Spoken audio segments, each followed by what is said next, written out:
Kick-ass facts, our last episode on hoaxes. Or is it? Pew, pew, pew, pew! It totally is. I got bored.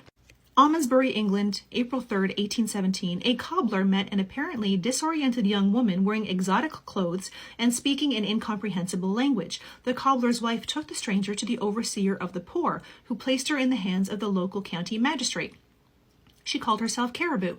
They sent her to the local inn where she identified a drawing of a pineapple with the word nanas, meaning pineapple in several languages, and insisted on sleeping on the floor. The magistrate declared she was a beggar and should be taken to Bristol and tried for vagrancy.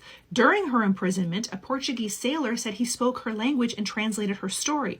According to him, she was Princess Caribou from the island of Javusu in the Indian Ocean. She had been captured by pirates and after a long voyage had jumped overboard in the Bristol Channel and swum to shore.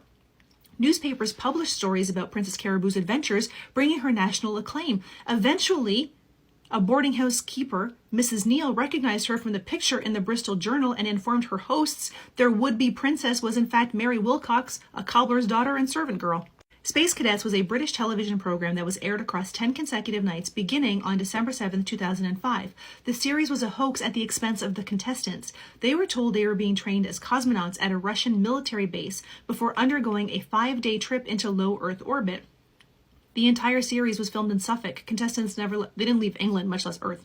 The production crew went so far as to replace light switches and electrical outlets in the barracks with Russian standards. They stocked Russian-branded foods and toiletries for the contestants to use. They gave smokers among the production crew Russian cigarettes in case any of the contestants found the cigarette butts, and they employed people to clear the site of any British-branded litter.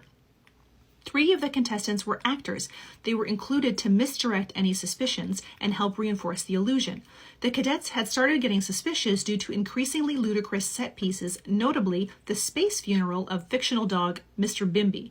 The cadets were prepared for a spacewalk, but once in the module, they were shown a montage of their suspicions, finishing with an outside shot of the simulator, which was the moment the cadets knew they had not left Earth. The module door was opened onto the studio set, complete with family, friends, and the actors. Soon after, they were told the whole thing. All 9 contestants won a genuine trip to Russia, including a trip to Star City, a small town to the northwest of Moscow, which is the home of Cosmonaut Training Facility, and a ride on a parabolic flight to experience weightlessness, known as a vomit comet, for around 25 seconds. In addition, they each won 5,000 pounds.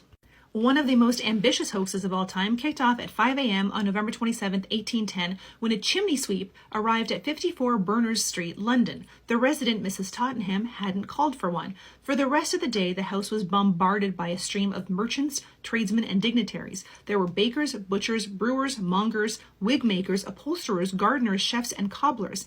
Then the deliveries began: food, furniture, pianos, and a pipe organ.